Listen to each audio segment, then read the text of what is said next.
Thanks to the folks at Portland Monthly for including me in this event. To me, innovation is about connection. Connecting the future to the present, connecting science and meditation to improving whatever I can, and connecting with my extended family of teachers, mentors, and friends to try and make things better, at least on the good days.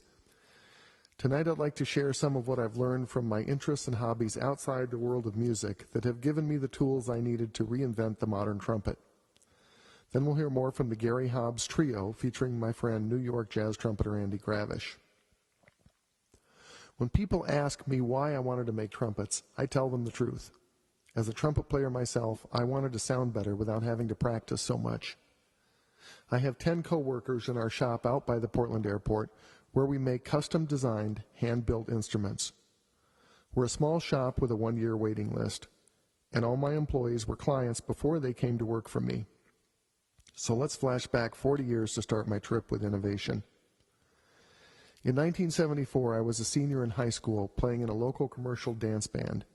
I loved playing and wanted to be a professional musician. I played the best brand of trumpet and mouthpiece made at the time, and was a good enough player to realize that there were some problems inherent in the trumpet that were not my fault. It played flat and stuffy in the upper register, and it changed pitch as I played from soft to loud. It took me another 10 years to figure out why. This is a Besson mouthpiece made about 100 years ago. This design is still imitated today and mass-produced by virtually every trumpet manufacturer on the planet. The problem with these old mouthpieces is that they were designed to be used on physically longer trumpets made back in the late 1800s, pitched in low A. When used on a shorter, modern B-flat trumpets, used since the 1900s, they play out of tune in exactly the way I noticed when I was in high school. Let's hear a demonstration of this with Noah, a 16-year-old high school player who visited our shop last November. In this video, Noah starts out playing the same brand of trumpet and mouthpiece I used in high school 40 years ago.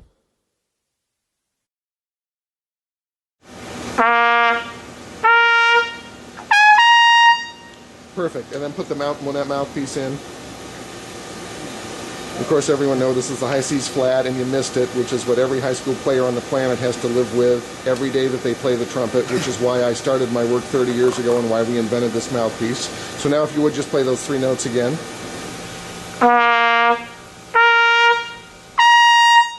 Great, Noah. Boy, you've been such a good sport to play these things for us for the video camera today. Thank you for the help.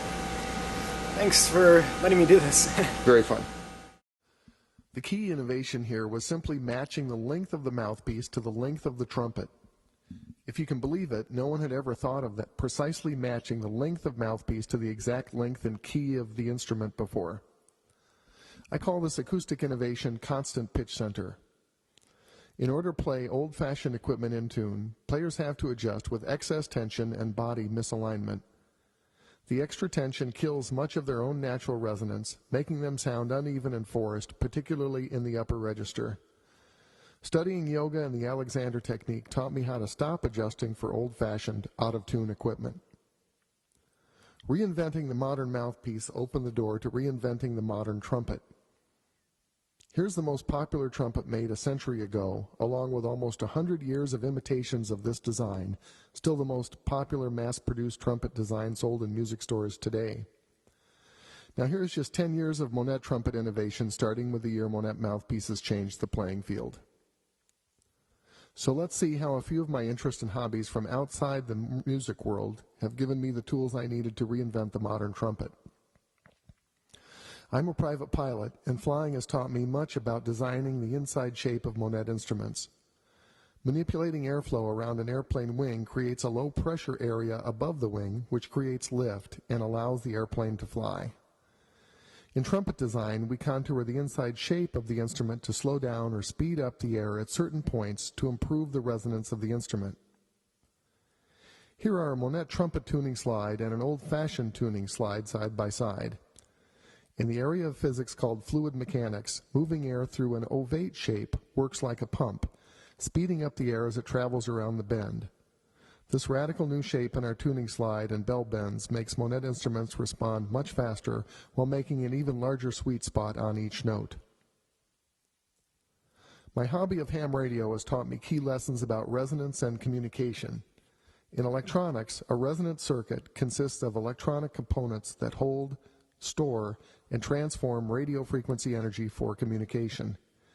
In musical performance, a similar circuit, but at audio frequencies, consists of the player, mouthpiece, instrument, performance room, and the audience, then back to the player.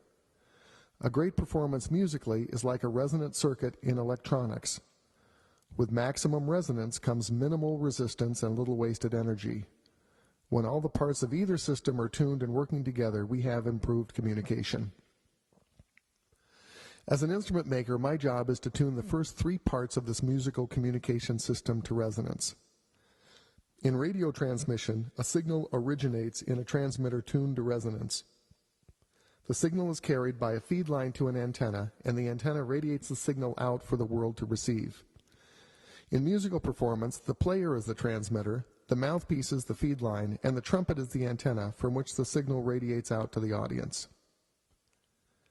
At my shop, we teach yoga alignment and breathing techniques to help players tune their bodies. The freer and more effortless the breath, the more resonant their transmitter, and the more fuel there is for performance. My partner Karen, a Hatha yoga teacher for the last 25 years, has traveled with me to 4 continents, giving yoga for musicians classes as cross-training to help musicians learn alignment and efficient breathing techniques.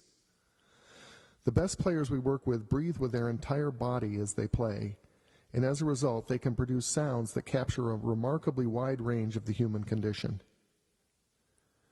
Now let's talk just for a moment about the more esoteric aspects of yoga, which for me really gets to the core of innovation. The Yoga Sutras, a manual for human consciousness written about 5,000 years ago, describes 3 energies that define how humans experience life at any given moment in time. These are the energies of inspiration, obstacles, and breakthrough or manifestation. In our daily lives, we can all relate to days or times we feel inspired, times we feel bogged down or stuck, and times we can break through and realize progress. When we can work through obstacles and manifest inspiration into physical reality, then dreams can come true. And for me, a byproduct of realizing one's dreams is often innovation. Meditation makes it possible to gain direct knowledge and understanding not found in books. I can't find a design for Wynton Marsalis's next trumpet in a book, but I can find it in meditation. There are 5 distinct parts to a trumpet sound I can identify and control when designing and building my instruments. I simply meditate on how a player sounds right now, in the moment, and then listen in my mind's ear to how he will sound in the future with an improved instrument. Identifying which parts of the player's sound need improving tells me how to physically change the design of their instrument to strengthen and reinforce the player's musical voice. So let's see how all this is combined to produce a few of my most radical instrument designs. Our reinvention of the flugelhorn a year or so ago was a big project. It required a lot of new tooling, and it was a big challenge to design and make all of this. These new flugels are so much fun to play, you just don't want to put them down. The Sattva is a new instrument I invented for Denver jazz trumpeter Ron Miles. It has an extended low register that allows Ron to play things not possible on any other instrument. Ron used this instrument on a new CD, Quiver, which was just released last week, played with guitarist Bill Frisell and drummer Brian Blade. This is an amazing recording. Our Raja instruments are named after an esoteric form of yoga. Raja means king or the best. These are the first modern brass instruments with integral mouthpieces. This greatly decreases the energy loss between the mouthpiece and the instrument, which makes these crazy fun to play. The first Rajas were made in 1990 for Charlie Schluter and Wynton Marsalis. Now 22 years later, we make them for many clients, now with threaded integral mouthpieces. This makes them much easier to assemble and adjust and more affordable to produce. Our latest and best Rajas are used by top clients including Wynton Marsalis, Charlie Schluter, Ron Miles, and Terence Blanchard. We'll probably be building Andy his first Raja next year sometime. Our Samadhis are named after the highest experience in meditation. Samadhi means focusing so intensely on one thing that for a moment you become that thing and therefore have direct knowledge of it. This is what musicians strive for in performance. The Samadhi has a coaxial bell system. Like the coax feed line from my ham radio hobby, the Samadhi instruments have two bells, one surrounding the other, with the outer bell connected to the inner with sound posts. This outer bell helps energize the instrument in a remarkable way. This allows more of the player's energy to be channeled into producing sound rather than being wasted in physical vibration. The very best of the best are the decorated presentation instruments we produce in collaboration with Portland goldsmith and designer Tammy Dean. With Tammy's amazing saw-pierced icons and symbols, we can turn our instruments into a soul retrieval to celebrate the life of the player not only musically, but visually as well. This is the Elysian Trumpet, commissioned by the New Orleans Jazz Orchestra music director Irvin Mayfield. It was designed to honor victims of Hurricane Katrina and to celebrate the musical and cultural heritage of the city. It has the Mississippi River inlaid along the mouthpiece, with a huge faceted ruby at the turn of the river where Louis Armstrong Park and the Superdome are located. Mardi Gras colors are inlaid in precious and semi-precious stones all over the trumpet. President Bush declared this instrument a national cultural treasure. My partner Karen and I love doing lapidary and mosaic work, and the finger buttons are the perfect place to give this hobby a musical outlet.